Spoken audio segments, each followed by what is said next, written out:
Bismillahirrahmanirrahim. Assalamualaikum warahmatullahi wabarakatuh. Waalaikumsalam Terima warahmatullahi wabarakatuh. kasih atas kehadiran Bapak Aris Diansyah pada podcast pertama The Turning Point bersama saya Dedi Priyadi. Tamu kita kali ini adalah seorang CEO dari Incentric, perusahaan di bidang customer experience yang sedang berkembang. Beliau datang jauh-jauh dari Malang untuk berbagi cerita tentang understanding psychological team for customer experience. Bersama saya, Dedi Priyadi, saya akan banyak berbagi cerita tentang apa yang menjadi kekuatan Mas Aris saya sebut, sehingga sekarang dikenal sebagai pembicara publik yang sangat ternama di bidang keahliannya, yaitu customer experience. Selamat datang, Mas Aris. Selamat datang, Pak Dedi. Ya, jauh-jauh dari Malang nih, Mas. Iya, demi Pak Dedi. Mahal banget ketemu Pak Dedi nih. Alhamdulillah. Saya mengenal Mas Aris ini di komunitas Grounded Business Coaching di Malang. Ya. Bapak kan banyak menjadi pembicara, terutama di bidang customer experience. Boleh tahu apa sebetulnya yang menjadi keunikan yang dari bisnis atau jasa yang Bapak tawarkan kepada perusahaan-perusahaan? Iya, pertama seperti ini ya, karena saya tahu Pak Dedi orang data, saya harus ngomong data dulu sebelum. Saya menarik ketika saya membaca sebuah riset dari Udemy waktu itu, dan juga dari Harvard Business School tentang skill-skill yang akan dibutuhkan di tahun, itu waktunya nggak salah di awal tahun 2023, di tahun 2023 tentang skill yang sangat dibutuhkan. Nah, ternyata peringkat nomor 6, Harvard merilis 100 skill gitu ya, dan peringkat nomor 6 itu adalah Customer Experience Management. Jadi bagaimana kita bisa memberikan customer experience, karena apa? Karena memang dunia sudah berubah ya, behavior customer juga sudah berubah. Jadi kalau dulu contoh simpel ya, kalau dulu customer itu adalah yang menerima konten. Yeah. Kalau sekarang customer lah yang bikin konten kreatornya ya customer kita gitu ya. Dari mana? Dari experience dia ketika dia kemana-mana, kafe ya udah nyetori, makan enak di foto, apapun juga customer itu menjadi konten kreator. Maka pentingnya membangun customer experience itu adalah tadi itu menyikapi perubahan dari behavior customer gitu. Ada perubahan besar setelah sekarang orang tahu Instagram ya. Betul. Datang ke restoran dipoto. Kalau nggak suka di komen. Iya, bahkan kalau nggak suka dibikin VT, di posting gitu ya, review jelek, viral dan seterusnya gitu. Iya.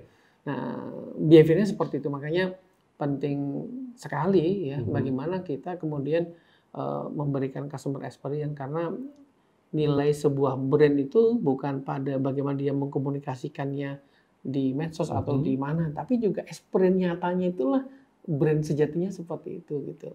Saya pernah berkali-kali ke sebuah hotel ya, yang menjadi hotel favorit saya di beberapa kota. Betul, ini Centric Hotel. Dan terus terang, ternyata kualitas makanan tidak sama.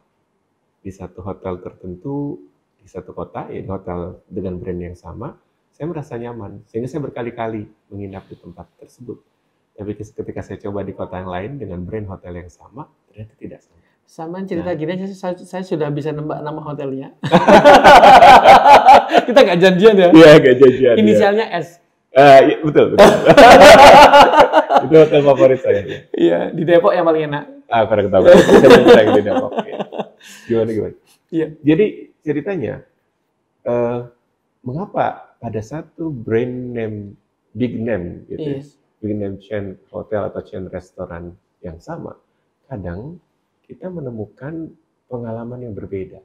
Betul. Mestinya kan kalau manajemennya sama, pengelolaannya sama, mestinya ada semacam kesepakatan pada kualitas makanan yang disajikan, kualitasnya relatif sama. Iya. Ya, betul Pak Dedi. Jadi ya kebetulan kami juga mendampingi salah satu ya di grup ya chain hotel gitu ya. Seperti itu juga gitu. Karena memang yang membedakan adalah itu tidak perusahaan tadi ya hanya jual franchise dan kemudian tidak ada manajemen customer experience yang kuat di situ. Nah, berbeda dengan Ritz-Carlton ya. Jadi kalau kita bicara Ritz-Carlton, kebetulan memang salah satu tim kami di Incentric itu adalah orang Ritz-Carlton ya. Jadi di Ritz-Carlton itu memang kekuatan culture-nya itu menjadi unfair advantage, menjadi sesuatu yang sulit ditiru sama kompetitor ya si culture itu. Termasuk di Bank BCA umpamanya ya. Kita bicara di Bank BCA, Satpam Bank BCA di Kota Medan dengan karakteristik orang Medan seperti itu dengan Satpam Bank BCA di Kota Solo dengan karakteristik customer orang yang berbeda, itu experience-nya sama gitu. Karena kekuatan culture dari perusahaan tersebut. Makanya ketika kita sebagai konsultan membangun customer experience, kami itu selalu start dari culture, service culture-nya. Jadi experience yang ada di Ritz-Carlton ya, mamanya yang ada di Hong Kong, yang ada di Jakarta, ya mirip sama. Bahkan briefing medianya, kalau kita bicara briefing media ya, setiap harinya satu value-value apa yang ditanamkan di hari itu semua sama, dibuat di pusat yang sama gitu ya. Jadi mamanya hari ini membahas value tentang apa gitu ya, di Hong Kong, di Washington, di Jakarta, di Bali sama itu.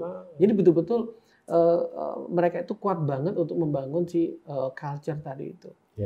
Dan saya punya pengalaman ini, Mas gimana? Jadi ketika saya waktu itu mau deal untuk sebuah kontrak yang cukup besar dengan sebuah restoran, salah satu restoran terbesar di Indonesia, ownernya tuh bilang seperti ini, saya dalam sekian tahun ke depan, kami ingin punya model struktur organisasi seperti ini dan diisi oleh orang-orang dengan karakteristik yang seperti ini. Karena kami punya prinsip sebagai service company, kami harus punya pelayanan yang setidaknya lebih baik dibandingkan beberapa kompetitor mereka. Nah ini mungkin culture itu memang menjadi isu yang sangat penting memang di korporasi. Betul sekali. Nah yang menariknya, culture itu terbentuk yang jelas dari komitmen atau dedikasi leader ya. Kalau kita bicara di Ritz-Carlton itu ada artefak hidupnya nih, yaitu Mr. Hosunsi, foundernya Ritz-Carlton yang kemudian memang dia fokus untuk selalu membangun culture, menanamkan value tadi itu. Nah, yang kedua itu adalah bagaimana kondisi tim gitu ya. Makanya saya sangat ini Pak, jadi waktu kemarin ada tes Priadi kemarin, wah ini keren banget. Ini tes yang saya jalani ya, kemudian beberapa tim saya juga kemarin ikut waktu tes Priadi itu. Nah, saya jadi lebih mudah untuk kemudian proses membangun culture perusahaan gitu, dengan memahami psikologi dari tim tadi. Karena kan mereka ya, kita bicara gini, kita bicara sebuah brand gitu, orang nggak peduli siapa ownernya. Orang sangat peduli siapa frontlinernya gitu ya. Betul. Jadi ketika mereka kecewa dengan frontlinernya, ya itulah wajah brand sesungguhnya gitu. Nah makanya perlunya kita memahami atau membangun culture tim ini ya kita juga start dengan memahami culture individu dari tim tersebut. Ini menarik. Tadi Mas Aris menyebutkan bahwa karakteristik Satpam BCA di Medan itu akan cenderung relatif sama seperti di Jawa, di Solo yang mungkin culture-nya beda gitu, banget ya. Nah, saya meyakini itu bukan semata-mata karena organisasinya memilih, tapi lebih kepada memang ada proses seleksi yang ketat secara kepribadian, yang di situ sebetulnya lebih menunjukkan bahwa dalam beberapa hal, kalau kita memilih orang yang tepat pada asal suku manapun, kecenderungannya akan relatif tepat. Betul. Misalkan tes Priadi ini salah satu keunggulannya culture free, bahwa suku, ras, dan agama tidak berpengaruh terhadap culture. Jadi orang Amerika sama orang pelosok Jawa Barat sama ya? Saya punya pengalaman. Orang sering beranggapan, mohon maaf, kalau orang berasal dari suku tertentu, dikatakanlah suku tertentu dari Indonesia, kemungkinan orangnya kasar. Tapi orang kalau berasal dari suku Sunda misalkan, seperti saya, kecenderungannya orang lemah lembut. Tapi data kami membuktikan kebalikannya. Kami justru mendapati banyak manajer atau pimpinan yang berasal dari suku tertentu yang dianggap dalam tanda kutip lebih keras itu, mereka adalah orang-orang yang justru lebih lemah lembut, lebih analytical, lebih kuat pada aspek kemampuan menganalisis data. Kemungkinan mereka masuk ke level tertentu itu karena kepintarannya. Nah, sementara kami mendapati beberapa klien kami misalkan yang justru berasal dari suku yang berasal dari saya terlihat lebih kuat, lebih tegas, dan lebih dalam beberapa hal berbicara to the point. Ini menunjukkan bahwa sebetulnya culture itu pengaruhnya ada mungkin terhadap kepribadian seseorang, tapi saya lebih melihat bahwa pengaruh kepribadian itu lebih kuat karena faktor genetik yang dia bawa. Jadi oleh karena itu kita bisa mengatakan bahwa kalau perusahaan ingin membentuk sebuah tim yang kuat dengan katakanlah tadi karakteristik culture yang diinginkan seperti apa, misalkan service company, maka dia harus mulai dari proses seleksi kandidatnya itu tepat. Karena sekali lagi genes matter, karakter itu sangat banyak ditentukan oleh faktor genetik yang dibawa. Iya, saya sepakat sekali Pak. Jadi bahwa memang rekrutmen itu menjadi apa ya, proses yang mungkin sebagian orang anggap itu apa ya, nggak anggap itu serius banget. Padahal justru itu investasi apa ya, keputusan strategis awal itu ketika rekrutmen gitu. Ketika kita memilih orang yang nggak tepat gitu ya, memilih orang yang nggak tepat ya akhirnya ya bermasalah juga gitu sih Pak. Gitu. Iya. Jadi dan memang dua-duanya tadi kalau kami sebagai konsultan ya, jadi memang dari memahami individu-individu ya dari tim tadi itu, terus kemudian ketika kita punya sebuah target nih, sebuah customer experience gitu. Biasanya sih kalau rata-rata perusahaan-perusahaan di Indonesia kita mulai dari improvement gitu. Jadi yang experience-nya buruk dijadikan baik gitu ya. Tapi ketika nanti someday dia sudah nyampe kondisi baik, maka kemudian kita berinovasi untuk kemudian memberikan level experience yang beyond, so experience yang wow, yang outstanding lah, yang berbeda daripada yang sebelumnya. Nah, permasalahannya ketika kita mau menggerakkan ke sana, itu kalau kemudian people di sini tidak bisa mengikuti hal tersebut gitu ya, mereka cenderung ya secara personality males atau apa atau gini nggak cocok gitu. Nah akhirnya itu menjadi kendala kami nih Pak untuk kemudian apa ya mengimplementasi dan mewujudkan customer experience. Karena kalau desain aja kan gampang ya. Contoh simpel nih. Kita gimana kita punya mamanya ada 200 restoran gitu ya. Oh nanti kalau ketemu sama customer yang ramah ya, senyum yang ramah ya. Tapi implementasinya membuat 2000 tim kita senyum dengan ramah itu nggak segampang ngomong di kertas gitu. Iya. Karena sebetulnya setiap pribadi itu membawa karakter genetiknya yang sesungguhnya agak sulit sebetulnya kalau seseorang yang sangat-sangat tidak ramah itu dipaksa untuk ramah. Berarti dia bermain dengan kepentingannya. Ingat pertanyaannya seberapa penting pekerjaan itu untuk dirinya. Kalau dia ingin mengubah dirinya menjadi lebih baik, pasti dia harus melakukan proses pengubahan karakteristik kepribadiannya. Jadi dengan cara dalam tanda kutip berpura-pura lebih ramah, berpura-pura lebih halus dan sebagainya. Jadi memang menurut saya awal dari segala proses pembentukan culture atau customer experience di depan itu memang pada pemilihan staffnya yang harus tepat.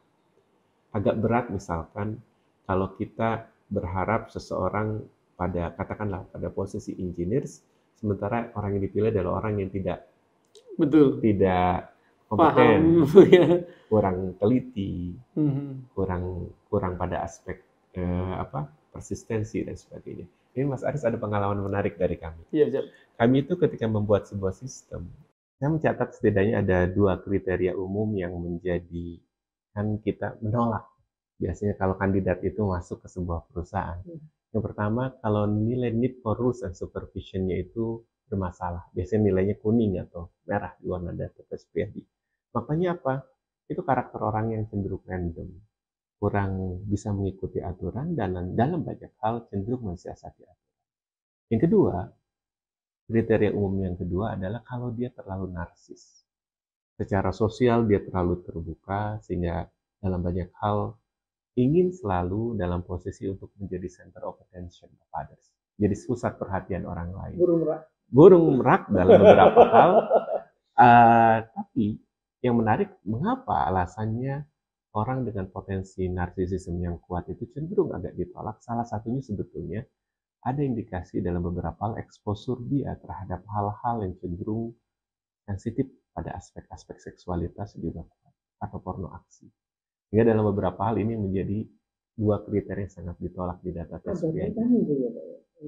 Setidaknya ada. Setidaknya ada, oke. Tapi yang menarik adalah pertanyaannya apakah kualitas emosi, self control itu berpengaruh juga dalam proses seleksi karyawan? Iya, tapi sebagian cenderung agak diloskan. Mengapa? Untuk pekerjaan-pekerjaan seperti teknikal, apalagi di lapangan, kadang kita lebih membutuhkan orang-orang dengan karakteristik emosi yang lebih kuat dibandingkan pekerja-pekerja di kantoran. Mengapa? Karena secara umum, rata-rata orang dengan potensi emosi yang lebih kuat, physically lebih baik.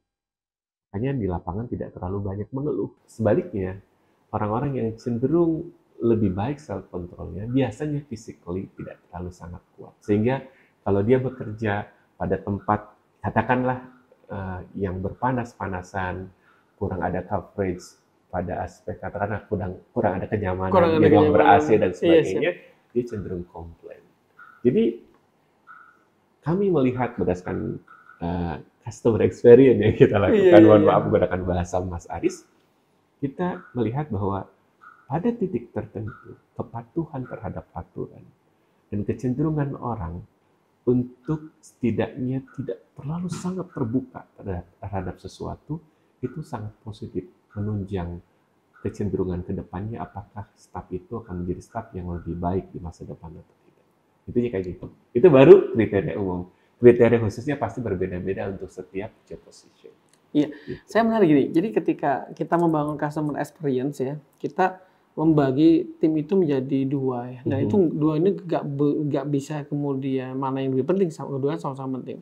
Yang pertama adalah yang frontliner ya, yang mereka langsung berhadapan sama customer. Tapi frontliner ini kan harus kemudian berinteraksi dengan backstage-nya ya, dengan orang di belakang mereka yang nggak ketemu sama customer langsung. Nah masalahnya ketika yang di belakang sama yang orang di depan ini kemudian ada masalah di situ, gitu ya. Nah itu kemudian akan sangat berdampak kepada customer experience gitu. Betul. Jadi ibaratnya kalau mereka ingin mendelivery happiness, kalau mereka sendiri di organisasi tadi itu nggak happy, gimana kemudian mereka bisa mendelivery happiness gitu. Betul. Nah saya sangat tertarik dengan tes Priadi dan tadi saya sempat mempelajari ya poin-poinnya ada di tes Priadi itu. Nah ini dibutuhkan supaya kita bisa memahami ini orang ini tepat ditaruh di belakang yang mendukung orang depan untuk kemudian memberikan experience yang luar biasa kepada customer-nya gitu. Kalau dalam tes Priadi itu ada sebuah instrumen yang kita sebut sebagai instrumen untuk melihat kecocokan seseorang bekerja dalam sebuah tim. Namanya itu Bell-Beam Teamwork. Nah, di dalam Bell-Beam Teamwork itu setidaknya dibagi 3 kriteria ketika orang bekerja dalam sebuah tim. Ada yang bekerja sebagai thinker, ada yang bekerja sebagai doer, yang pelaku, ada yang pemikir, dan satu lagi ada orang yang kita sebut sebagai orang people oriented, yang dia menjadi koordinator dalam sebuah tim, menjadi tim kerja atau menjadi resource investigator. Nah, ketiga jenis karakteristik orang dalam tim itu sesungguhnya sangat-sangat terpengaruh aspek genetik. Tetapi sekali lagi aspek sosial itu resesif. Itu lebih mudah untuk bisa kita berkembang karena kepentingan yang kita miliki. Iya, tapi apakah seseorang itu adalah orang yang cenderung kuat pada aspek monitor evaluator, orang yang presisi melihat sebuah data, orang yang merencanakan pekerjaan sebelumnya sebelum melakukan sebuah tindakan, itu aspek genetiknya lebih kuat. Dominan, ya. Demikian juga pada aspek doer. Apakah seseorang itu lebih hard worker, tidak menunda melakukan satu hal yang mestinya dia itu dilakukan untuk segera. Apakah dia lebih persisten melakukan sesuatu? Itu aspeknya sangat terpengaruh aspek genetik. Tapi pada aspek apakah dia bisa bekerja sama, apakah dia bisa berkoordinasi dengan orang lain, itu aspeknya disebut aspek resesif. Karena lingkungan berpengaruh. Kecenderungan orang, kepentingan orang, itu juga berpengaruh terhadap apakah dia menjadi bisa lebih ramah atau tidak.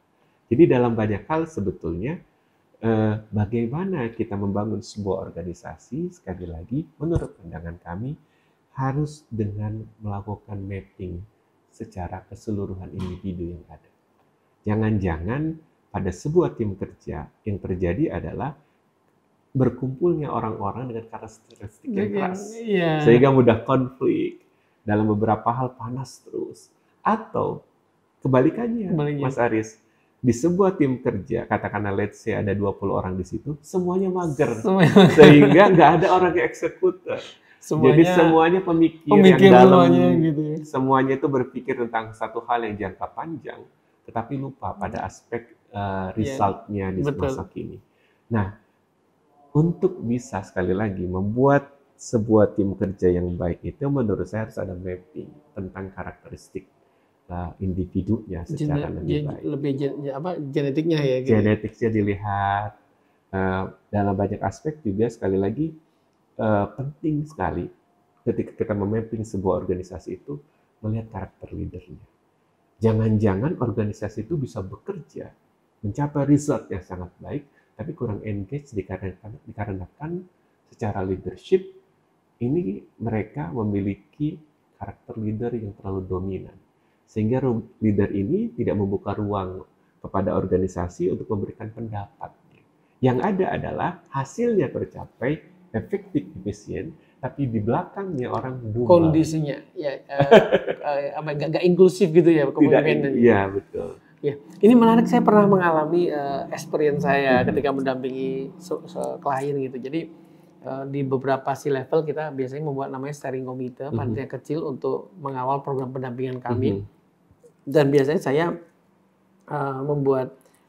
memahami assessment secara sederhana lah ya. Sebelum tahu tes pribadi yang sederhana, yang simple tahu, oh ini orangnya seperti ini gitu. Nah, menarik gini Pak. Ternyata saya nemui di satu klien itu ada orang yang memang sangat jenius. Ya, sangat jenius. Dia aku bilang sih ini orang keren banget gitu. Saya mengakui kejeniusan dia. Usianya juga relatif masih muda.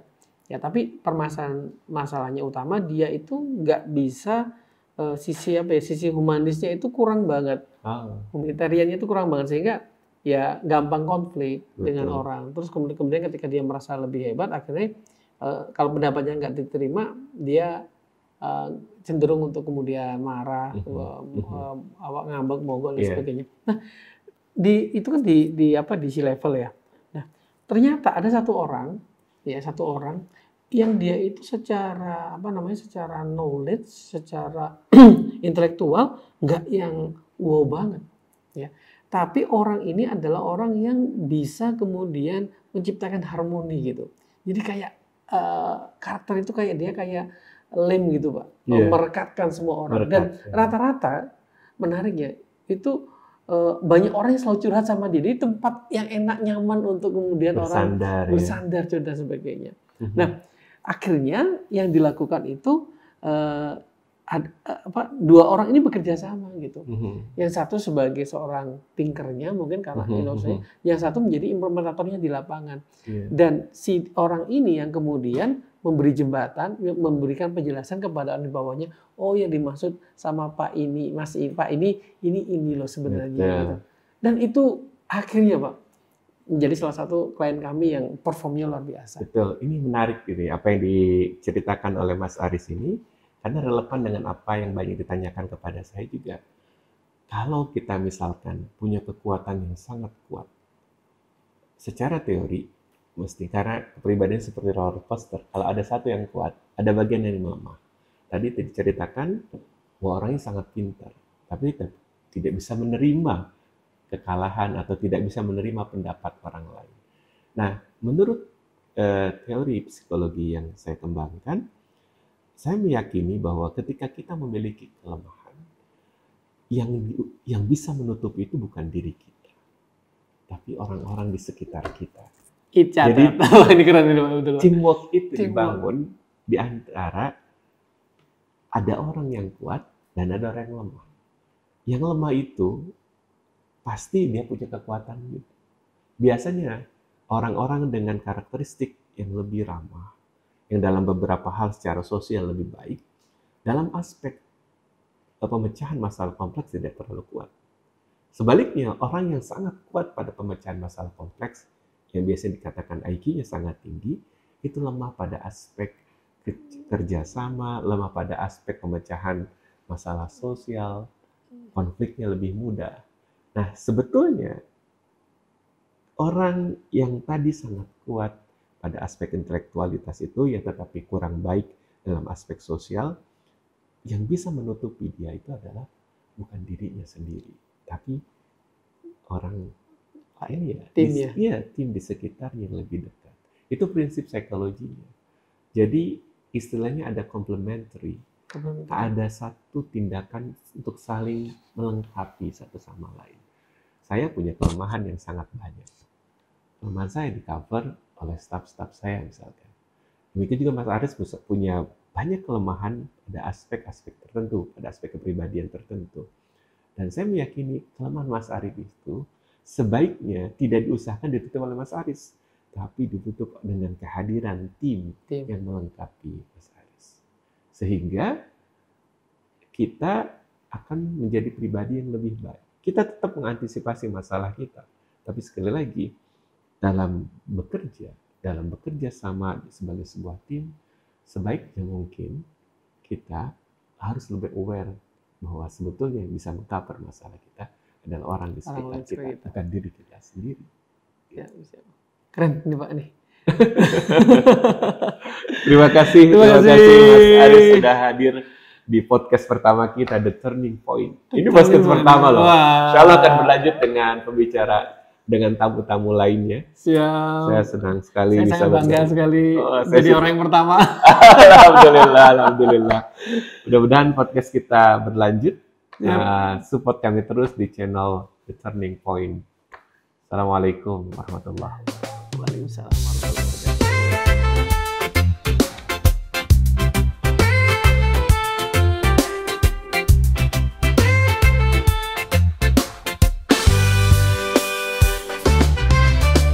Manusia adalah sebaik ciptaan, bersifat unik dan ingin berkembang, pantang menyerah, mencapai tujuan, menggapai harapan yang diimpikan.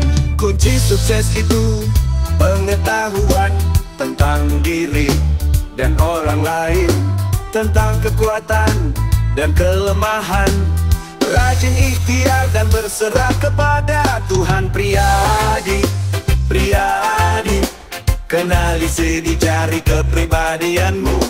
Priyadi, kelola bakat kecerdasanmu. Priyadi.